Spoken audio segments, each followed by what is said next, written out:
Very good evening to all of you. आप देख रहे हैं पसे पर्दा और मैं हूं नादिया नकवी। काफ़ी सियासी डेवलपमेंट्स हो रही हैं। ज़रा पहले गुज़िश्ता रोज़ जो पीडीएम का जलसा हुआ उससे फर्स्ट टाइम शहबाज शरीफ साहब ने खिताब किया। हुकूमती रहनुमाओं की तरफ से इसको जाहिर है कि फेलियर ही करार दिया गया, लेकिन शहबाज शरीफ साहब का ये रोल जो पीडीएम में है वो काफ़ी लोगों को समझ में नहीं आया, क्योंकि जाहिर है उन्होंने कभी इस किस्म की सियासत नहीं की जिस किस्म की सियासत वो अब करते नज़र आ रहे हैं। बहरहाल पीडीएम क्या मुतासर कुन जलसा कर सका या नहीं, या कुछ मुतासर कर सका लोगों को, ये आज का सवाल होगा। दूसरी जानिब आज एक बड़ा दिन, chairman CPEC authority Asim Salim Bajwa साहब ने एक पूरी तकरीब का एहतमाम किया जिसमें वज़ीर आज़म अपने वज़रा के हमरा गवादर में मौजूद और उन्होंने सेकंड फेज़ का इफ्तिताह किया और जनूबी बलोचिस्तान की तरक्याती पैकेज की अमल दरामद के हवाले से भी इजलास हुए और उन्होंने कहा कि अब वो दिन दूर नहीं। पहले बलोचिस्तान पर वज़ीर आज़म का कहना था कि किसी ने इतनी तवज्जो नहीं दी, लेकिन उनकी हुकूमत ना सिर्फ तवज्जो दे रही है बल्कि इम्प्लीमेंटेशन के हवाले से उनकी हुकूमत जो है वो काफ़ी सीरियस है। बलोचिस्तान में पानी भी होगा, बिजली भी होगी, रोज़गार के मौके भी सारे देंगे। एहसास प्रोग्राम का भी उन्होंने जिक्र किया। और इससे कबल आसिम सलीम बाजवा साहब ने जब तकरीब से खिताब किया तो उन्होंने कहा एक अशरे पे मुहित गवादर पोर्ट जो है वो ऑपरेशनल हो चुका है और अब ये जो सेकंड फेज़ है इसमें ट्रैफिक किस तरह से इंक्रीज़ किया जाएगा, किस तरह से इंडस्ट्रियल जोन सेटअप किए जा रहे हैं, ये वो तमाम बातें हैं जो उन्होंने आज की। क्या वाकई जनूबी बलूचिस्तान में वही तरक्याती पैकेज की जो इम्प्लीमेंटेशन है वो उसी तेज़ी से नज़र आ रही है? क्योंकि नाक़िदीन वज़ीर आज़म इमरान खान के हवाले से कहते हैं कि जब से वो आए हैं, जब से सीपेक जो है वो काफ़ी स्लो डाउन हुआ है। तीसरी बात, हम बिलावल भुट्टो ज़रदारी साहब ने आज आज़ाद कश्मीर में ज़ाहिर है इंतखाबी मुहिम के सेकंड फेज़ में वो दाखिल हो चुके हैं। उन्होंने नकियाल में जो है वो बड़ा धुआंधार जलसा भी किया। उनके अमेरिका जाने के हवाले से भी बड़ी चहमगोइयाँ चल रही हैं। इन्हीं सब बातों पर तज्जिया करने के लिए अपने मोहतरम मेहमानों का तारुफ कराती चलूँ। हमारे साथ होंगे पाकिस्तान पीपल्स पार्टी से सेनेटर शहादत अवान साहब, thank you so much for joining us in Karachi studio. हमारे साथ होंगे पाकिस्तान मुस्लिम लीग नून के कौमी असम्बली के मेंबर हैं अली गौहर बलोच साहब, आपका बेहद शुक्रिया। और हमें ज्वाइन किया है ब्रिगेडियर रिटायर्ड फारूक हमीद साहब ने, आपका बेहद शुक्रिया for joining us. Ali Gauhar साहब, गुफ्तगू का आगाज़ मैं आपसे करूंगी। पीडीएम का जो ये जलसा हुआ ये मतलब बड़ा अजीब लगा। एक तो इतना बड़ा तातुल, न जाने ये किस किस्म की तहरीक है।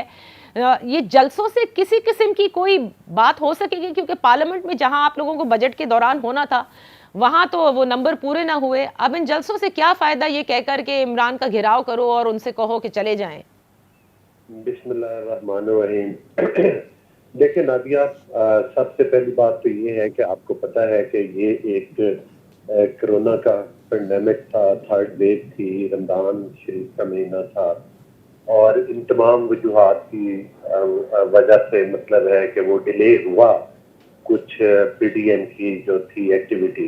लेकिन अब से फिर तहरीक शुरू हो गई और कहा तो ये भी जाता था कि आपके इल्म में है कि जो शहबाज शरीफ साहब है वो मतलब है कि इसलिए जेल में चले गए थे, जो जेल में गई होती थी कि वो पीडीएम के जलसों में नहीं जाना चाह रहे थे। आज वो तमाम खदशात और वो बातें भी दम तोड़ गई और आपने देखा कि पीडीएम के प्लेटफॉर्म पर शहबाज शरीफ साहब भी आ गए। बहरहाल ये एक तहरीक है। तहरीक का मकसद, ये तहरीक तो एक बहुत लंबी तहरीक है। तहरीक का मकसद कानून और आइन की हुक्मरानी है और पाकिस्तान में जमहूरियत की बहाली है। इसके लिए आप ये नहीं कह सकते। वहाँ अल्हम्दुलिल्लाह ये जरूर कहा जा सकता है कि पाकिस्तान की सियासत में इतने घुटन के माहौल में और इतने वो कि जब पूरी अपोजिशन के खिलाफ और बिलखुसूस नून लीग की लीडरशिप के खिलाफ जो है केसेस बनाए जाए और उनके एमएनएज को जेलों में बंद किया जाए और पार्टी के मुख्तलिफ लोगों को, इसके बावजूद ये जो अवाम का समुंदर है ये थमने के लिए नहीं आ रहा। अच्छा। आप देखेंगे कि आने वाले वक्तों में ये तहरीक जो है ये ज्यादा भरपूर तरीके के साथ उभर कर आपके सामने आएगी। बल्कि आपने देखा कि अगर हमारी मतलब है कि ऑपोजिशन की प्लेटफॉर्म पर आज भी हम पीपल्स पार्टी के साथ इकट्ठे हैं, पीडीएम के प्लेटफॉर्म पर कोई तहफ़्फ़ुज़ात आए, लेकिन इसके बावजूद हो सकता है कि मुस्तकबिल में आप देखें कि पीपल्स पार्टी और ये मामला भी दोबारा जो है एक ही प्लेटफॉर्म से, चूंकि अच्छा। असेंबली के अंदर तो आप सब ने देख लिया जी जी कि बिल्कुल। असेंबली के अंदर पूरी ऑपोजिशन इकट्ठी थी। जी, जिसके लेकिन ऊपर इंशाल्लाह बिलावल भुट्टो जरदारी साहब का शिकवा भी था कि लीडर ऑफ द ऑपोजिशन को ऐसे अहम मौकों पे होना चाहिए। बहरहाल let me take the opening remarks. क्या वाकई आप लोग पीडीएम के प्लेटफॉर्म पे इकट्ठे हैं, जैसे कि कल शहबाज शरीफ साहब ने भी फरमाया, आज अली गौहर भी कह रहे हैं, बड़े अजीब ये मुत्तहिद ऑपोजिशन है जिसमें पीपल्स पार्टी नजर नहीं आई। पहली बात तो ये, मेरे दोनों दोस्तों को सलाम, ब्रिगेडियर साहब को, अली गौहर साहब को। मैं गुजारिश ये करूँगा कि अपोजिशन जो है एक आइनी एक रिक्वायरमेंट है, और पार्लियामेंट के अंदर जो है अपोजिशन का एक रोल है।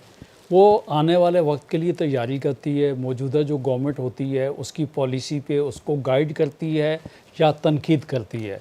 तो अपोजिशन पार्लियामेंट के अंदर इकट्ठी है, हमारा कोई इलेक्शन का इत्तेहाद नहीं है। तो तमाम रिस्पेक्ट के साथ मेरा कहना ये है कि पीडीएम तो तहलील हो चुकी।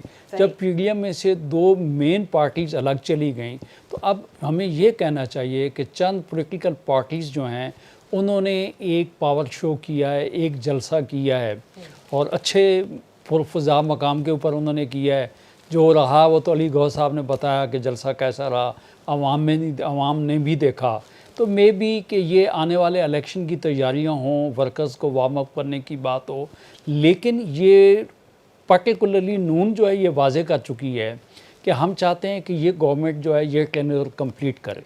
मरीम नवाज साहबा ये कह चुकी हैं कि ये मौजूदा गवर्नमेंट है ताकि एक्सपोज हो, वजह उसकी उन्होंने ये दी है, और ये 5 साल अपना पूरा करे।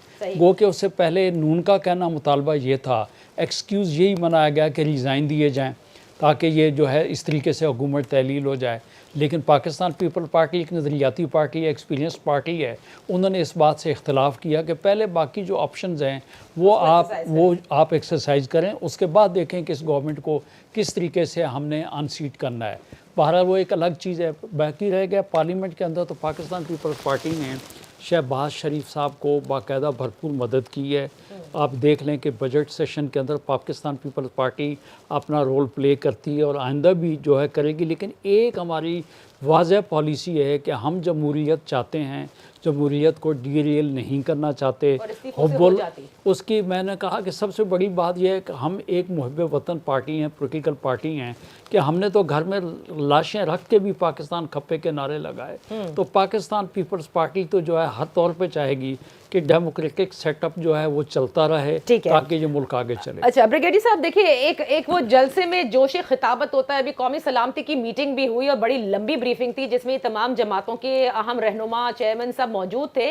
उसके बाद शहबाज शरीफ साहब का ये कहना कि इमरान खान साहब फ्लोर ऑफ द हाउस पे गलत बयानी कर रहे हैं, अमेरिका ने जो है वो एयर स्पेस मांगी जो दे दी गई, और अब कौम को बेवकूफ़ बनाया जा रहा है अड्डों के हवाले से। अड्डे तो कभी मांगे ही नहीं गए थे। ज़रा रोशनी डालिएगा, डू यू नॉट थिंक कि सिर्फ इलेक्शन के लिए या सियासत के लिए ऐसी बात करना हमारे जैसे मुल्क में बड़ा मसला इसलिए बन जाती है क्योंकि यहाँ पर एक एंटी अमेरिकन सेंटिमेंट के ऊपर भी आपने अपनी पॉलिटिक्स को कैश करना होता है।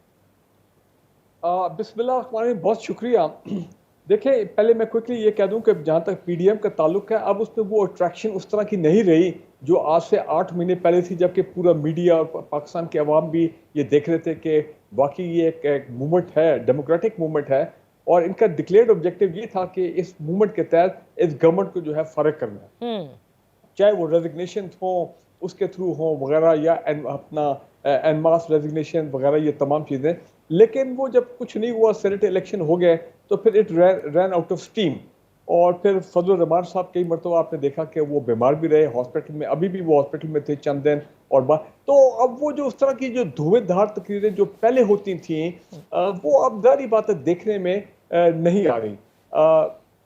अचकजई साहब और ऐसे बाकी जो फायर ब्रांड लीडर वो प्लेटफॉर्म पर नजर नहीं आते। जो छोटी पार्टीज थी वो भी जब तस्वीरें आती हैं तो मीटिंग्स की, वो भी वहाँ पार्टीज, बाकी 7-8 पार्टीज वो भी नहीं है, मेन पार्टीज आर आउट। तो पीपल पार्टी और एएनपी तो अभी। लेकिन एक बात ठीक है जो अली गौहर साहब कह रहे हैं कि पीडीएम जो है तहरीक का ये मतलब नहीं है आप कि जनाब चंद हफ्तों में गवर्नमेंट को गिरा दिया तो ऑब्जेक्टिव। ये इनका एज एन अपोजिशन पार्टी जो भी जितनी भी इकट्ठी है, इनका मेरा ख्याल देयर इज अ राइट, और ये बेशक अपनी रैलीज, जलसे जुलूस जो है ये चीजें जारी रखें। पॉलिटिकल जो फायरिंग है ऑन द गवर्नमेंट वो होती रहनी चाहिए।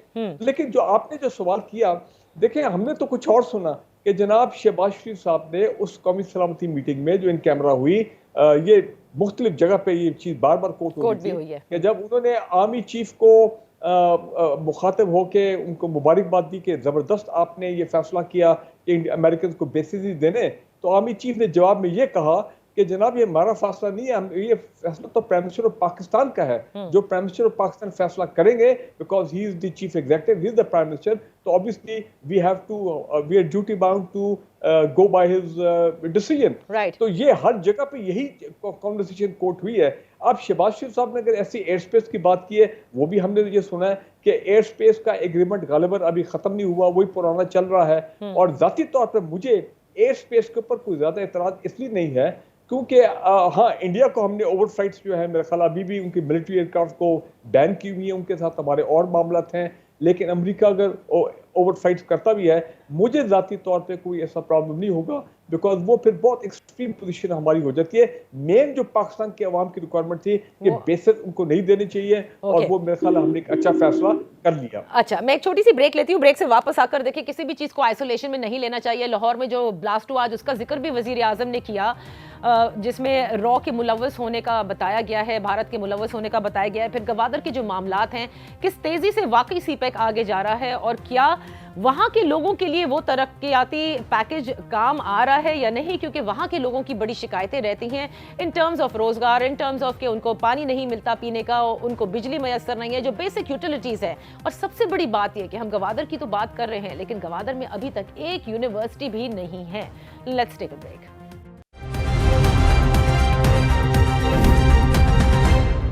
Welcome back. वज़ीर आज़म ने आज गवादर के दूसरे फेज़ का जो है वो इफ्तिताह किया है। हम आज बात कर रहे हैं सेनेटर शहादत अवान साहब से, पाकिस्तान पीपल्स पार्टी से हमारे साथ हैं, अली गौहर बलोच साहब पाकिस्तान मुस्लिम लीग नून से हमारे साथ हैं, और ब्रिगेडियर रिटायर्ड फारूक हमीद साहब हमारे साथ हैं। अली साहब, ये फरमाइएगा, एहसन इकबाल साहब और आपकी जमात बड़े तनकीद करती है सीपेक के हवाले से कि वो तमाम चीज़ रोल बैक हो रही है, स्टैंड स्टिल के ऊपर है जब से मौजूदा हुकूमत आई है। आज आपने देख लिया, वज़ीर आज़म ने खुद कहा कि जनूबी बलोचिस्तान पे बड़ा टाइम ज़ाया किया गुज़िश्ता हुकूमतों ने। तो ये जो तनकीद बराए तनकीद आप लोग करते रहते हैं, यू मस्ट नो एग्जैक्टली कि कहाँ तक हम आगे पहुँच चुके हैं। आज तो उन्होंने बताया खुद कि ऑपरेशनल है सब कुछ। देखिए नादिया, असल सूरत ये है कि ये हमेशा हकायक को मसक करके बात करते हैं। असल हकीकत ये है कि सी पैक का प्रोजेक्ट कौन लाया? सी पैक का प्रोजेक्ट मियां नवाज शरीफ लाया, उसका इनिशिएटिव उन्होंने लिया। पीपल्स पार्टी, एक मिनट, जरदारी साहब कहते हैं उन्होंने आगाज किया, फिर नवाज शरीफ साहब के दौर के अंदर इसके ऊपर अमल दरामद शुरू हुआ, और फिर उसके बाद अब ये तीसरा दौर है। बात तो वहां से शुरू होती है ना कि जहाँ से काम स्टार्ट, उसका इनिशिएटिव मियां नवाज शरीफ साहब ने किया। और मियां नवाज शरीफ साहब की गवर्नमेंट की क्रेडिबिलिटी थी कि चाइना ने अरबों रुपए की अपनी इन्वेस्टमेंट जो है वो थोड़े से टाइम के अंदर पाकिस्तान में, मतलब है कि उसके जाल बिछा दिए अपनी इन्वेस्टमेंट। मैं आपको गुजारिश करता हूँ कि जब हमने हमारी 2013 में हुकूमत कायम हुई, तो आपने देखा कि हमारे सामने बहुत ज्यादा चैलेंजेस थे। हमारे सामने एनर्जी का क्राइसिस था, हमारे सामने जो था ये दहशतगर्दी का जो था, ये एक बहुत बड़ा चैलेंज था। और आपने देखा कि 4 साल के कलील अरसा में, मैं मियां नवाज शरीफ साहब के टाइम की बात कर रहा हूँ, 4 साल के कलील अरसा में आपने देखा कि ज़रबे अर्ज़ और मतलब है कि उसके जरिए दहशतगर्दी पर काबू पाया, कराची की रौनकें बहाल की, सी पैक का प्रोजेक्ट आया, और आपको पता है कि ये बिजली के कारखाने लगे, और मतलब है एनर्जी क्राइसिस के ऊपर भी काबू पाया। तो ये एक बहुत बड़ी अचीवमेंट थी। ठीक है। लेकिन अफसोसनाक सूरत ये है नादिया कि जो सी पैक हम लाए, जिस स्पीड से हमारी गवर्नमेंट के टाइम में काम हो रहा था, और इसके बावजूद कि हमें अभी 1 साल नहीं गुजरा था और हमारे इस्लामाबाद के इर्द गिर्द धरने शुरू करवा दिए गए थे और हमारे खिलाफ मार्च शुरू हो गए थे, हमने उन धरनों की और उन चीजों की परवाह किए बगैर तरक्की का सफर जारी रखा। ठीक है। इमरान खान साहब तो कंटेनर पर खड़े होकर ये नारे लगाते, तो अभी आ जाए ना, 3 साल में सीपेक चल रहा है ना, गवादर की आज सेकंड फेज की ओपनिंग हो गई, अब और क्या चाहिए? मेरी गुजारिश सुन लेना, मेरी बात तो मुकम्मल होने दो। बात यह है कि इमरान खान साहब तो खड़े होकर तकरीरें करते थे कि भाई मैं चाइना के सदर को कहता हूं कि पाकिस्तान में ना आए। पाकिस्तान में तो वो तहरीकें चला रहे थे कि भाई आप खबरदार कोई बिजली का बिल जमा ना करवाए, तो गैस का बिल जमा ना करवाए, सिविल नाफरमानी की तहरीक चलाने के ऐलान कर रहे थे, और तुर्की का सदर आया तो तब ये असम्बली के अंदर नहीं आए। मकसद ये है, और इंतहाई सबसे जो मैं आखिर में आप अपनी बात को समेटते हुए आपको ये बताना चाहता हूँ कि इमरान खान साहब ने सी पैक का पैसा, सी पैक को तो ऑलमोस्ट रोक दिया गया, स्टॉप कर दिया गया, और अच्छा। सी पैक का पैसा रेवड़ियों की तरह इमरान खान साहब ने अरबों रुपए अपने एमपी और टिकट होल्डर में बांट दिए। हाँ, अगर गवादर में काम हो, स्टार्ट हो, हमारा, हम तो सुबह शाम कहते हैं कि सी पैक को शुरू करें, सी पैक को डिले मत करें। आज हमें खारजा के महाज पर भी पिछपाई मिलती नहीं तो है कि आप ये कहते देखें- हैं, एक मिनट, ये देखिए, ये तो बात आपने कर दी, तनकीद बराए तनकीद कर दी, लेकिन आज जो कुछ हुआ है गवादर में उससे तो आप खुश हैं ना? Gwadar is a game changer, यही सब आपकी हुकूमत थी, आप भी यही कहते थे, इट्स अ गेम चेंजर। तो हम कल भी कहते थे, हम आज भी कहते हैं ग्वादर गेम चेंजर है, ग्वादर पर काम होना चाहिए, और सीपैक के प्रोजेक्ट है वो जल्दी से जल्दी कंप्लीट होने चाहिए। LN1 का जो प्रोजेक्ट था रेलवे का, वो भी सीपैक का हिस्सा है, उसको भी शुरू किया जाए। मतलब है कि जो काम इनकी क्रिमिनल नेग्लिजेंस की वजह से ओके, हुए हैं। यानी कि स्लो, और आपने आज कहा जब से 2 सीपेक्स, साल हाँ, रह गए, क्या पीपल्स अगर पार्टी भी ये जो काम आज हो रहा है, मेरा मकसद ये है नादिया बात करने का कि इसको तो आज कंप्लीट हो जाना चाहिए था, जो काम आज स्टार्ट किया जा रहा है। ओके मतलब इस चीज का इनके पास जवाब क्या है? ठीक है। ये इतना क्यों लेट हुई ये प्रोजेक्ट? जी, आप क्या समझते हैं, आपकी जमात क्या समझती है कि वाकई सीपेक जो है वो स्लो डाउन हुआ? सबसे पहली बात आपको ये कहूँ, हमारे मुल्क की ये बदकिस्मती है कि हर आने वाली हुकूमत जो है वो मलबा पिछली हुकूमतों पे डालती है। हमारा कहना ये कि पाकिस्तान पीपल्स पार्टी ने 5 साल का दौरे हुकूमत जो है मुकम्मल किया, न किसी को पोलिटिकल कोई विक्टिमाइजेशन हुई, न कोई ब्लेम गेम हुई। मेरा कहना ये है कि इस वक्त जो हमारे ख़ित्ते की सूरत हाल है, ब्रिगेडियर साहब से बेहतर कोई नहीं जानता है।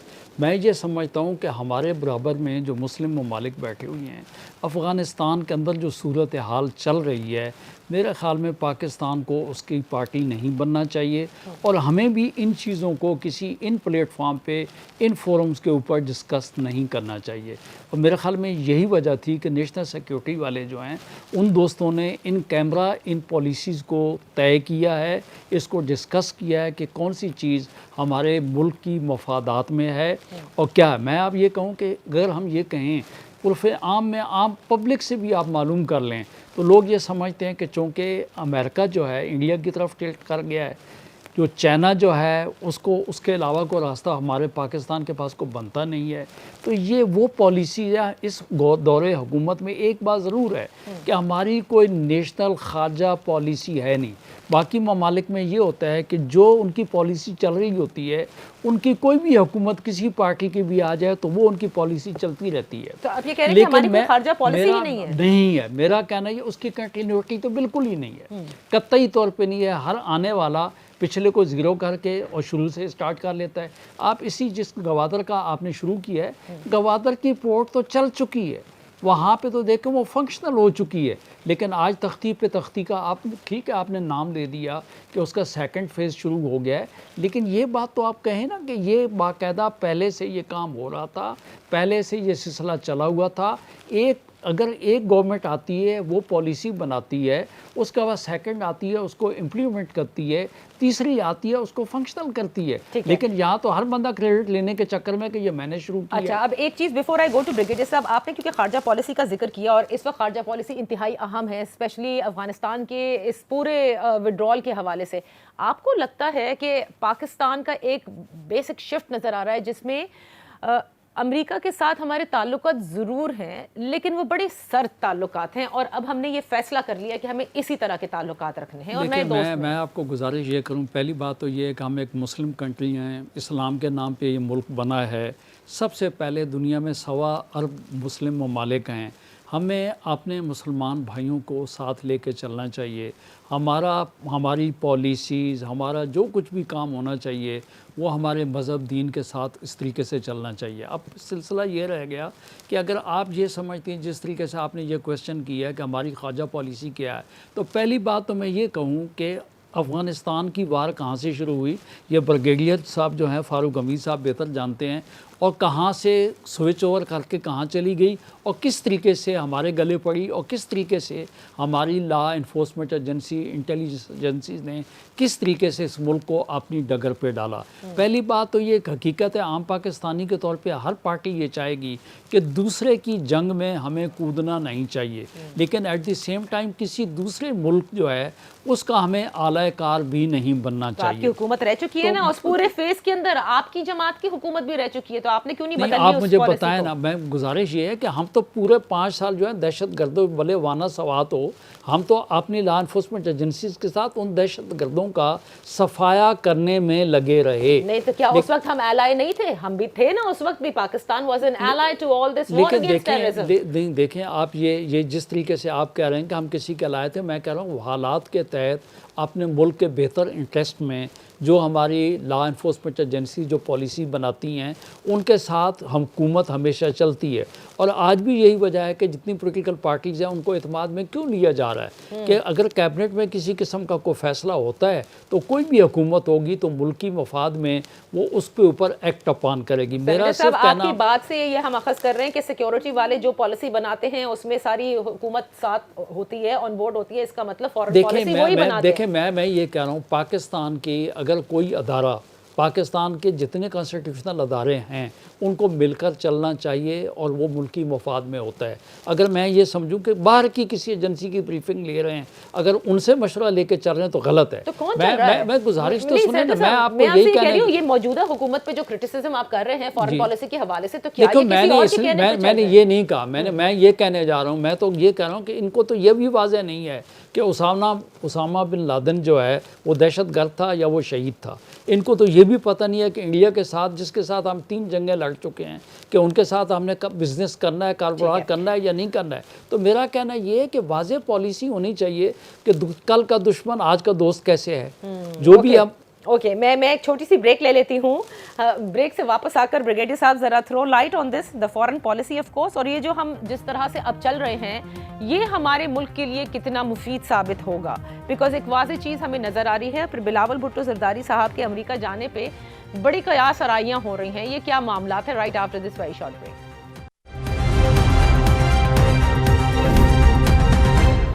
वेलकम बैक ब्रिगेडियर साहब। इस वक्त जो फॉरेन पॉलिसी है उसके हवाले से बड़ी ज़ाहिर डिस्कशन भी हो रहे हैं। बिलावल भुट्टो जरदारी साहब क्योंकि अमेरिका जा रहे हैं उस पर भी बड़ी कयास आराइयाँ की जा रही हैं कि अब शायद अमेरिका अगर किसी को एक्सेप्ट करता है is not the present government, क्योंकि हमने देखा कि अमेरिकी सदर की अब तक जो है वो किसी हवाले से पाकिस्तानी गवर्नमेंट से कोई बात नहीं हुई है।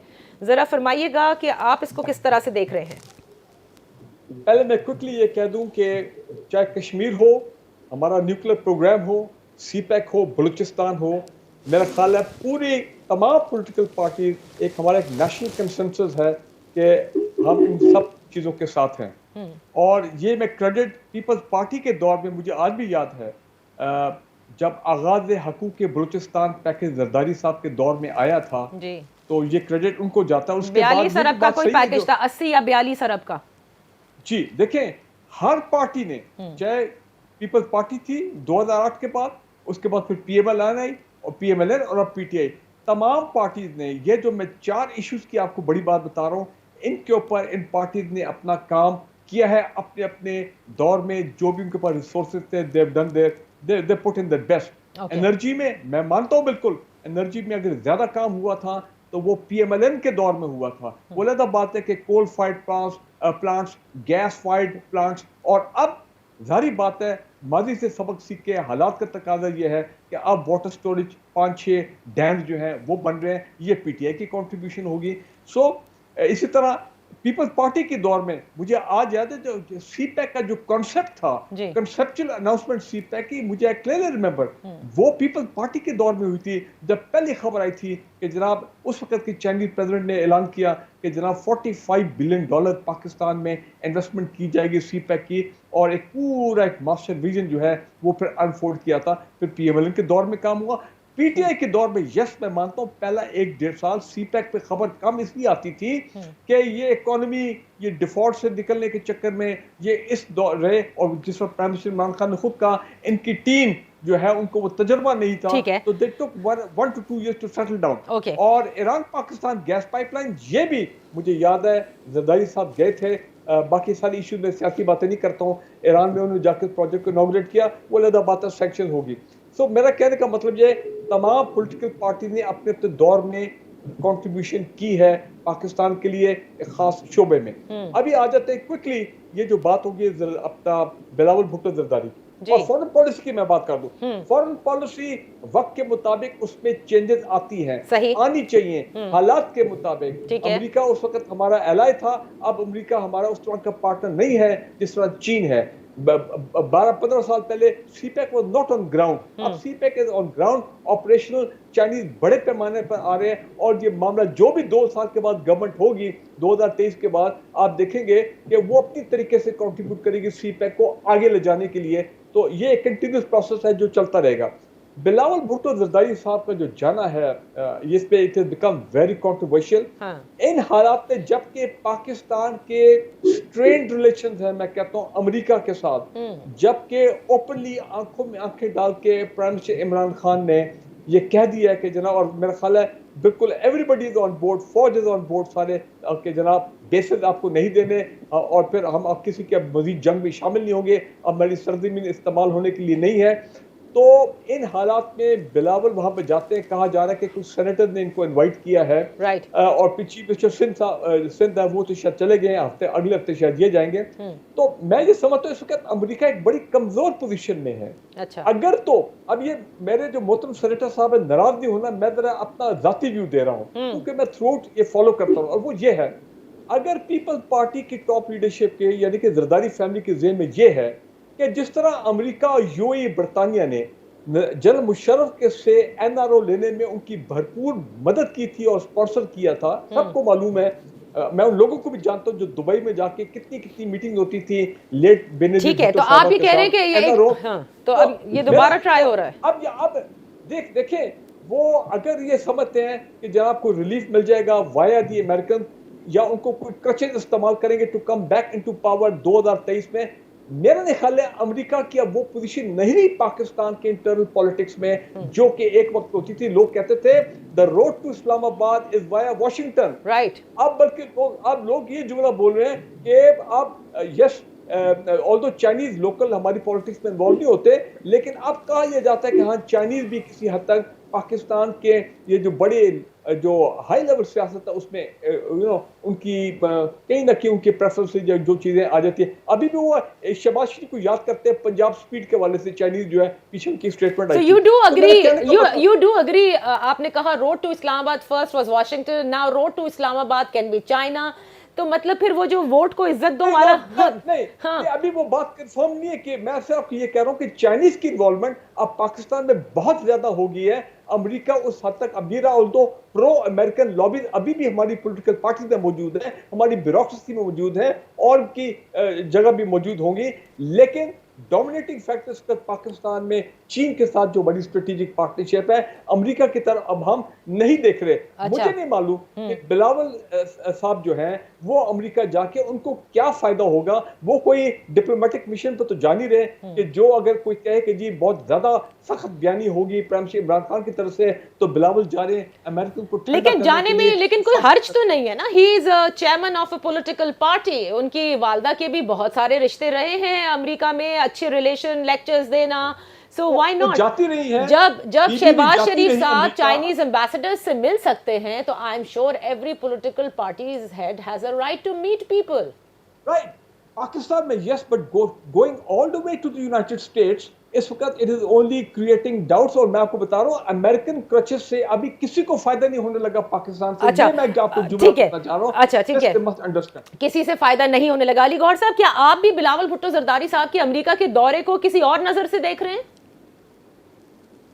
देखिए, इस बात का मेरा ख्याल है कि सबसे ज्यादा मुसक्का बात तो बिलावल भुट्टो साहब खुद ही कर सकते हैं ना। ये तो उनकी पार्टी का और उनके मतलब है कि बिलावल साहब खुद पार्टी रात, और मेरा ख्याल है कि हमें उनके वजाहत पर ही रिलाय करना चाहिए। और दूसरी बात ये है कि किसी भी पॉलिटिकल पार्टी की लीडरशिप जो है वो मतलब है कि अपने उनको पूरी बात की आज़ादी है कि वो अगर कोई सफारती लेवल पे किसी को मिलना चाहे या अपना कोई सियासी पॉलिटिकल एक्टिविटीज के लिए देश के दौरा करते। बहुत सारे लोग अमेरिका में रहते हैं, जाहिर है आउट ऑफ कंट्री हर बड़ी जमात की अपनी तंजीमें नहीं है, तो मैं नहीं समझता कि इन चीजों को जो है कि वो किस लिए जा रहे हैं। हाँ, उसमें उनकी कोई पॉलिटिकल मतलब एक्टिविटीज ऐसी हो सकती हैं जिससे कि हो सकता है कि किसी को तफरात हो, लेकिन नून लीग को तो नहीं।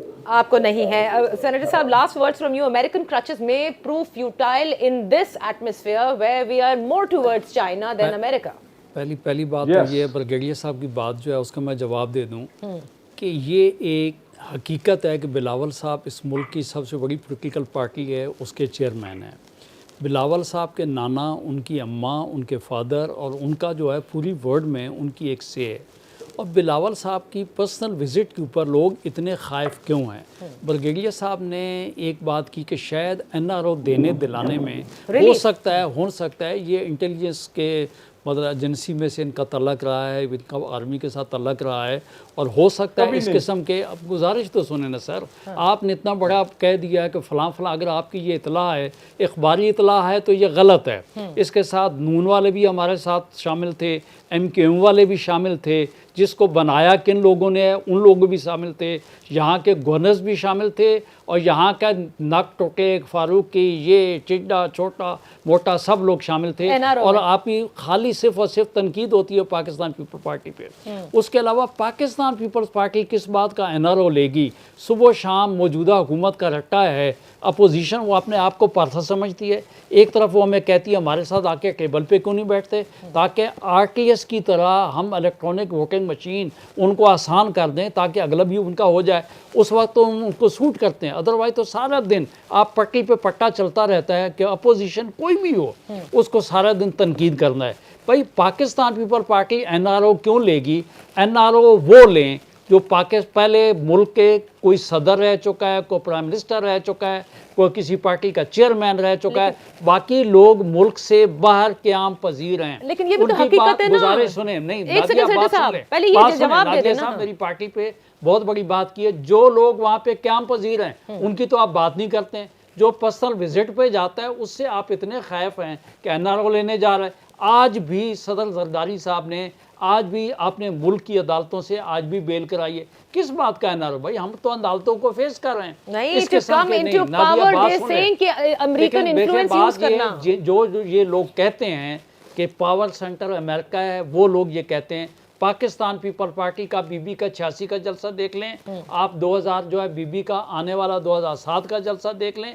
हमने हमेशा अवाम जो है उनके ऊपर रिलाय करा, और आइंदा भी इंशाअल्लाह ताला अवाम पाकिस्तान में जो भी आएगा उसको अवाम लेके आएगी। हम RTS पे भी बिलीव नहीं करते, EVM पे भी बिलीव नहीं करते, हम पाकिस्तान में हमारा एस्टैब्लिशमेंट पे बिलीव नहीं करते। देखें नहीं, बिलीव करने वाली बात नहीं है, हमारा इंटरनल मामला है, हमारा इंटरनल मामला हम खुद हमारे अवाम के साथ हम मिलकर तय करेंगे। हम तो हमेशा अवाम पे रिलाय करते रहे। बहुत बहुत शुक्रिया। बहुत ज़्यादा ब्रिगेडियर साहब, आपने you read too much in between the lines. Unfortunately वक्त खत्म हो रहा है, बट ये एक बड़ी दिलचस्प बहस है कि माजी में पाकिस्तान में हुकूमतें जब कभी बरसरे इक़्तिदार आती हैं तो एक्सेप्टेंस हमेशा रही थी, और लेकिन अब मामला थोड़े मुख्तलिफ है। जैसे ब्रिगेडियर साहब ने कहा कि विद टाइम फॉरेन पॉलिसी तब्दील होती है और होनी चाहिए है। आपको अपने सेल्फ इंटरेस्ट देखने होते हैं, अपने मुल्क के सेल्फ इंटरेस्ट गार्ड करने होते हैं।